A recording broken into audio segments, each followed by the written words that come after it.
विदेशियों का विवरण जो है, इसमें जो भी यूनानी लेखक, रोमन लेखक, चीनी लेखक, अरबी लेखक और अन्य लेखक जो भी यहाँ पे आए भारत में और अपनी भ्रमण वृत्तांत लिखे, है ना, पुस्तकें लिखे, उन्हीं के बारे में कुछ इम्पोर्टेंट है वो हम यहाँ पे दिए हुए हैं। ठीक है।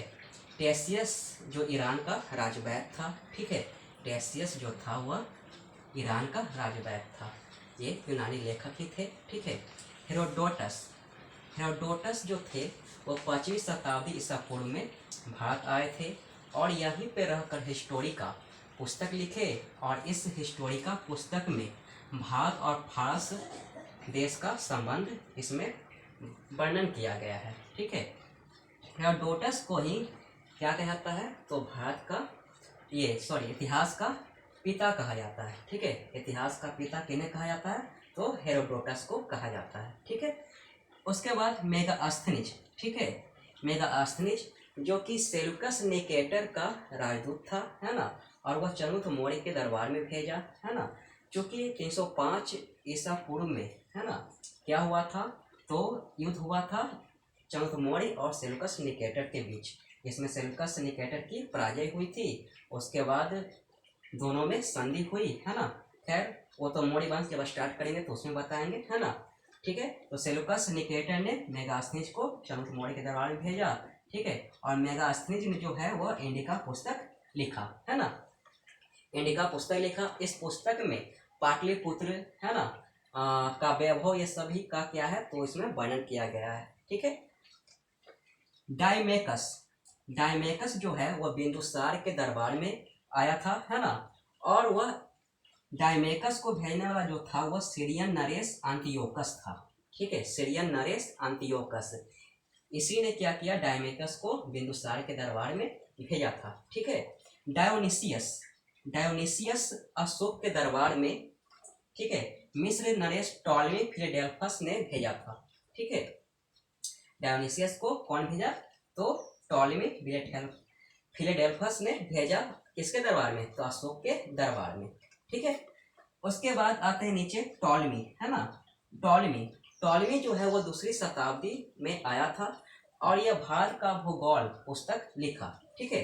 कौन सी पुस्तक, भारत का भूगोल पुस्तक लिखा।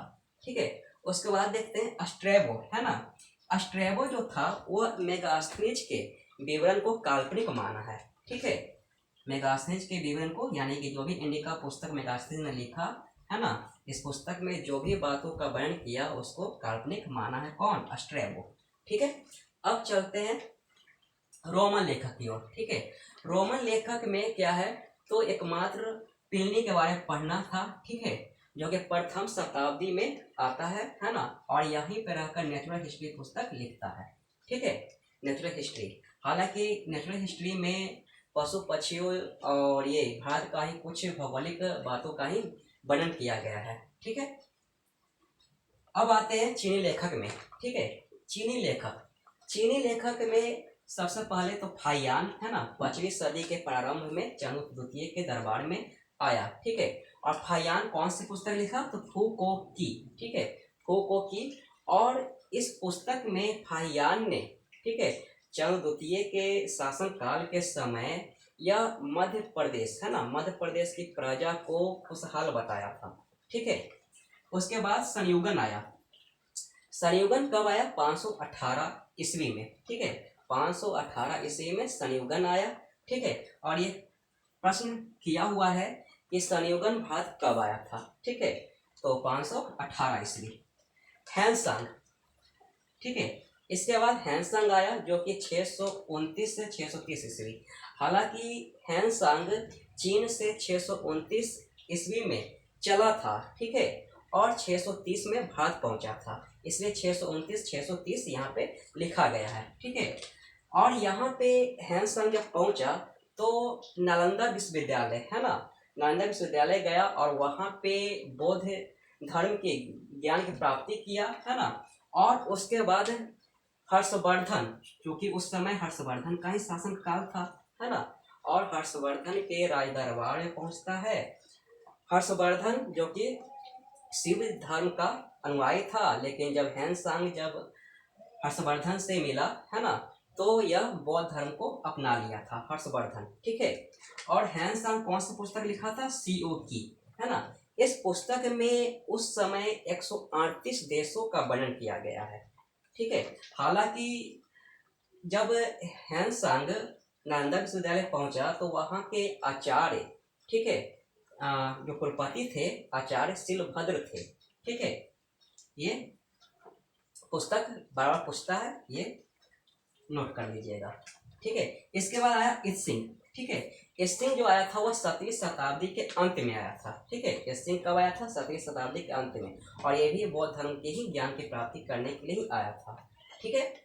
अब चलते हैं अरबी लेखक, ठीक है। अरबी लेखक में सबसे पहले जो आया था वह सुलेमान आया था, ठीक है। 9वीं सदी के समय में आया था, और उस समय यहाँ पे भारत में पाल एवं प्रतिहार राजा का ही शासन चल रहा था, ठीक है। और दूसरा जो अरबी लेखक आया था वह अलबरूनी आया था। अलबरूनी जो है मोहम्मद गजनवी के साथ आया था, ठीक है।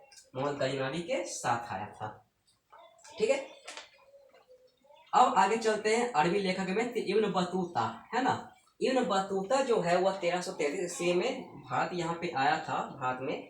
तो उस समय MBT यानी कि मोहम्मद बिन तुगलक का शासन था, और मोहम्मद बिन तुगलक क्या किया कि इब्न बतूता को काजी नियुक्त किया था, ठीक है। और पुस्तक कौन सी लिखा था? तो रिहला पुस्तक, यानी कि जो भ्रमण जो वृत्तांत जो लिखा था वह रिहला पुस्तक था, या तो रिहला था, ठीक है। अब चलते हैं अन्य लेखक में, ठीक है। अन्य लेखक में क्या है? तो तारानाथ जो कि एक तिब्बती लेखक था, और यह पुस्तक लिखा कंग्यूर और तंग्यूर, ठीक है। कंग्यूर तंग्यूर पुस्तक लिखा, ठीक है। और इसके बाद मार्को पोलो, ठीक है। मार्को पोलो जो था वह 13वीं शताब्दी में आया, और उस समय पांडे देश की यात्रा पर, यानी कि उस समय पांडे का ही शासन था, ठीक है। हालांकि ये अलबरूनी जब मोहम्मद गजनवी के साथ आया था, है ना, अलबरूनी जब मोहम्मद गजनवी के साथ आया था तो यहाँ पे रहकर किताब उल हिंद या तहकीक ए हिंद लिखा था, ठीक है। और ये पुस्तक बार बार पूछी जाती है कि किताब उल हिंद या तहकीक ए हिंद के लेखक कौन थे, ठीक है। तो अलबरूनी, ठीक है। हालांकि ये जितना भी यहाँ पे पुस्तक और लेखक है ये सभी इम्पोर्टेंट है, ठीक है। इसे नोट कर सकते हैं।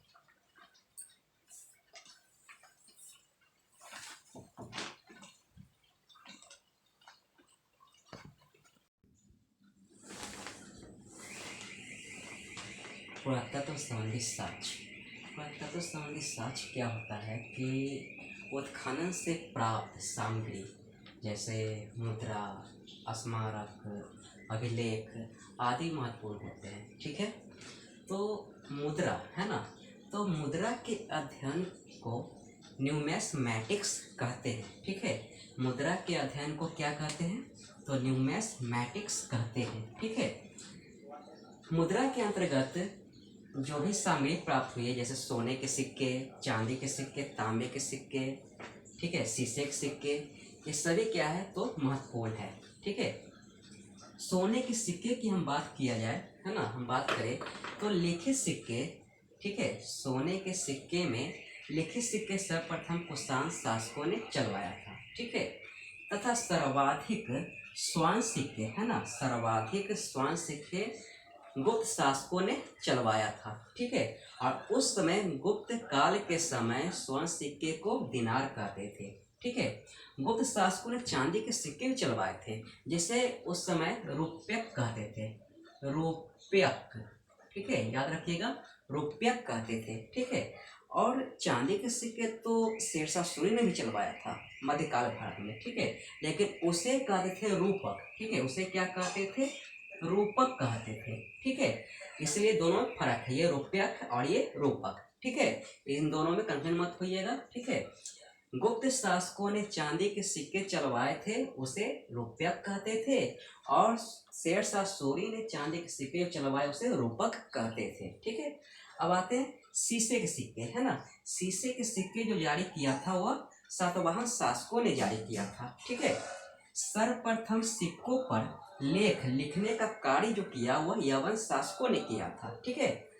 बिना बजाते हुए सिक्के समुद्रगुप्त को दिखाया गया है। ठीक है, इससे यही प्रमाण मिलता है कि समुद्रगुप्त संगीत का बहुत बड़ा प्रेमी था। ठीक है, रोमन सिक्के, है ना, रोमन सिक्के जो प्राप्त हुए हैं वो पुडुचेरी के निकट अरिकमेडु में प्राप्त हुए हैं। ठीक है, इसलिए याद रखिएगा कि रोमन सिक्के कहाँ से प्राप्त हुए, तो पुडुचेरी के निकट अरिकमेडु, है ना।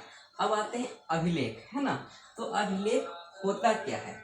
ठीक है, अभिलेख होता क्या है, तो जो लेख, है ना, जो लेख मुहर, प्रस्तर, स्तंभ, स्तूपों, चट्टानों और ताम्रपत्रों पर जो मिले हैं, है ना, उसे अभिलेख कहते हैं। ठीक है, और अभिलेखागार, है ना, अभिलेखागार क्या होता है ना।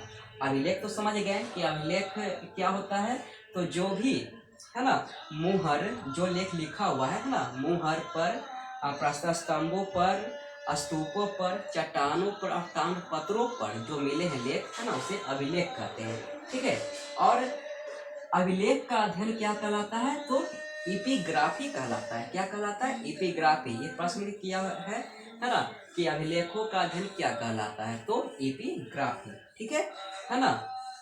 अभिलेखागार, अभिलेखागार क्या होता है ना।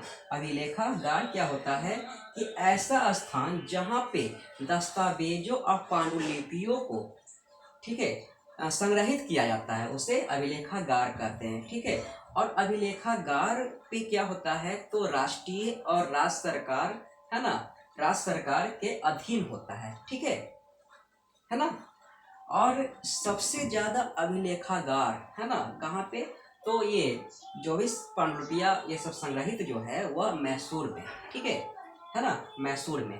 ठीक है, तो आते हैं अभिलेख के अंतर्गत, तो हाथी गुम्फा अभिलेख, है ना। हाथी गुम्फा अभिलेख में क्या है, तो कलिंग राज खारवेल, है ना। किस शासक का, तो कलिंग राज खारवेल, है ना। ठीक है, कलिंग राज खारवेल।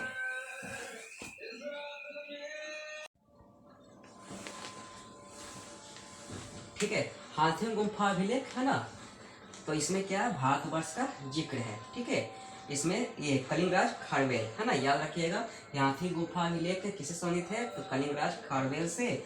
और इसमें क्या है, तो इस अभिलेख में भारतवर्ष का जिक्र मिलता है। ठीक है, आते हैं जूनागढ़ अभिलेख। ठीक है, जूनागढ़ अभिलेख जो है वह संस्कृत भाषा में पहला अभिलेख है। ठीक है, प्रश्न भी करेगा कि कौन सा अभिलेख संस्कृत भाषा में, है ना, है, तो जूनागढ़ अभिलेख। ठीक है, ये पहला जो अभिलेख है वो संस्कृत भाषा में है। ठीक है, और ये किससे संबंधित है, तो रुद्रदामन से। ठीक है, जो कि शक राजा रुद्रदामन से संबंधित है। ठीक है, अब आते हैं नासिक अभिलेख। ठीक है, नासिक अभिलेख किससे संबंधित है, तो गौतमी बलसिरी, है ना, जो कि सातवाहन वंश का राजा था। ठीक है, अब आते हैं प्रयाग, है ना। प्रयाग, प्रयाग जो है किससे संबंधित है, तो समुद्रगुप्त से संबंधित है। और ये प्रयाग अभिलेख, प्रयाग स्तंभ लेख किसके द्वारा लिखा गया, तो हरिसेन के द्वारा। ठीक है, किसके द्वारा लिखा गया, तो हरिसेन के द्वारा। अब आते हैं एहोल, है ना, एहोल अभिलेख। और एहोल अभिलेख जो है वो पुलकेशिन द्वितीय से संबंधित है ना। और ये किसके द्वारा लिखा गया, तो रविकृति द्वारा। ठीक है, रविकृति जो था वो पुलकेशिन द्वितीय का राजदरबारी कवि था। ठीक है, अब आते हैं मंदसौर अभिलेख। मंदसौर अभिलेख जो है वह यशोवर्मन, जो कि मालवा नरेश थे, उससे संबंधित है। ठीक है, और मंदसौर अभिलेख में, ठीक है, मंदसौर अभिलेख में रेशम बुनकरों, है ना, रेशम बुनकरों का वर्णन किया गया है। ठीक है, अब आते हैं ग्वालियर अभिलेख। ठीक है, ग्वालियर अभिलेख क्या है, तो प्रतिहार नरेश भोज, है ना, किससे संबंधित है, प्रतिहार नरेश भोज से संबंधित है। ठीक है, भितरी एवं जूनागढ़ अभिलेख। ठीक है, भितरी एवं जूनागढ़ अभिलेख जो है वो स्कंदगुप्त से संबंधित है। और इसी में, है ना, भारत पर हुनों के आक्रमण की जानकारी प्राप्त होती है। ठीक है ना, हुनों की आक्रमण की जानकारी किससे प्राप्त है, किस अभिलेख से, तो भितरी एवं जूनागढ़ अभिलेख। इससे प्रश्न किया जा सकता है ना, या किया ही है ना, कि भितरी एवं जूनागढ़ अभिलेख किससे शासक से संबंधित है, तो स्कंदगुप्त। ठीक है, एरन अभिलेख, एरन अभिलेख किस शासक से संबंधित है, तो भानुगुप्त, है ना, भानुगुप्त। और एरन अभिलेख में सती प्रथा का प्रथम साक्ष्य प्राप्त हुआ है। ठीक है। अब आते हैं अभिलेखों में प्रयुक्त लिपियां। ठीक है, तो अभिलेखों में प्रयुक्त लिपियां जो है वह 4 है। प्राकृत लिपि, ब्राह्मी लिपि, खरोष्टी लिपि, यूनानी एवं अरमाई। ठीक है, तो प्राकृत लिपि जो है वह आरंभिक समय में जो भी लिपि लिखा गया था, है ना, वो प्राकृत लिपि कहलाता है। ठीक है, अब आते हैं ब्राह्मी लिपि। ठीक है, ब्राह्मी लिपि जो है वह बाएं से दाएं लिखा जाता था। ठीक है, ब्राह्मी लिपि जो है वह बाएं से दाएं लिखा जाता था। खरोष्टी लिपि जो था वह दाएं से बाएं, है ना, दाएं से बाएं लिखा जाता था। ठीक है, यूनानी एवं अरमाइक, है ना, यूनानी एवं अरमाइक जो लिपि है वह पाकिस्तान और अफगानिस्तान से प्राप्त हुए। हालांकि चारों अभिलेख जो है सम्राट अशोक से संबंधित है ना, क्योंकि सम्राट अशोक ने ही इन चारों लिपियों में अभिलेख लिखवाया था। ठीक है, ठीक है, तो ये क्लियर हो जाएगा। एक बार फिर समझ लीजिए, है ना। ठीक है, पुरातत्व साक्ष्य उत्खनन से प्राप्त सामग्री, है ना, जिसमें मुद्रा, अभिलेख, है ना, ये सभी आते हैं। मुद्रा में सोने के सिक्के सर्वप्रथम जो लिखित जो सिक्के चलवाए थे सोने के सिक्के वो कुषाण शासकों ने चलवाए थे। सर्वाधिक सिक्के जो चलवाए वो गुप्त शासकों ने चलवाए, है ना, और गुप्त काल में स्वर्ण सिक्के को दिनार कहते थे। ठीक है, गुप्त शासकों ने चांदी के सिक्के चलवाए, जिसे क्या कहते थे, रुपयक कहते थे। ठीक है, क्या कहते थे, रुपयक कहते थे। शीशे के सिक्के, है ना, शीशे के सिक्के सातवाहन शासकों ने चलवाया, और सर्वप्रथम सिक्कों पर लेख लिखने का कार्य जो है वो यवन शासकों ने किया। बीना बजाते हुए सिक्के, है ना, बीना बजाते हुए सिक्के वो समुद्रगुप्त से संबंधित है ना, समुद्रगुप्त को दिखाया गया है बिना बजाते हुए सिक्के पर, है ना। ठीक है, जिससे संगीत प्रेमी होने का प्रमाण मिलता है। रोमन सिक्के कहाँ से प्राप्त हुए हैं, तो पुडुचेरी के निकट अरिकमेडु में। ठीक है, अभिलेख क्या है, तो अभिलेखों का अध्ययन एपिग्राफी कहलाता है, और ये जो भी अभिलेख जो दर्शाया गया है ये सभी इंपॉर्टेंट है ना, कहीं कहीं एग्जाम में पूछा ही गया है। ठीक है, तो हाथी गुफा अभिलेख किससे संबंधित है, तो किस शासक से, तो कलिंगराज खारवेल से संबंधित है। जूनागढ़ जो है वो प्रथम ये अभिलेख है जो संस्कृत भाषा में है ना, यह रुद्रदामन जो कि शक शासक था, है ना। नासिक अभिलेख जो है वो गौतमी बलश्री जो कि सातवाहन शासक था। ठीक है, प्रयाग अष्टामलेख क्या है, तो समुद्रगुप्त से संबंधित है, और वह हरिसेन के द्वारा लिखा गया था। हरिसेन जो है वह समुद्रगुप्त का दरबारी लेखक था। ठीक है, ये होल अभिलेख किसने, तो रविकीर्ति द्वारा लिखा गया था, और किससे संबंधित है, पुलकेशिन द्वितीय से संबंधित है। मंदसौर अभिलेख क्या है, तो यशोवर्मन मालवा नरेश यशोवर्मन से संबंधित है ना। ग्वालियर अभिलेख किससे है, तो प्रतिहार नरेश भोज से है। भीतरी एवं जूना अभिलेख क्या है, भीतरी एवं जूनागढ़ अभिलेख जो है वह स्कंदगुप्त से संबंधित है, और हुनों का आक्रमण की जानकारी इसी अभिलेख से प्राप्त होती है। एरन अभिलेख, है ना, एरन अभिलेख क्या है, तो भानुगुप्त से संबंधित है, और सती प्रथा का प्रथम साक्ष्य इसी अभिलेख से प्राप्त होता है। ठीक है, और ये चारों जो लिपि है वह अशोक से संबंधित है, अशोक ने ही ये चारों लिपियों का उपयोग करके यानी कि अभिलेख लिखवाया था। ठीक है, क्लियर है, तो इतना ये नोट कर सकते हैं। ठीक है, नोट कर लीजिए।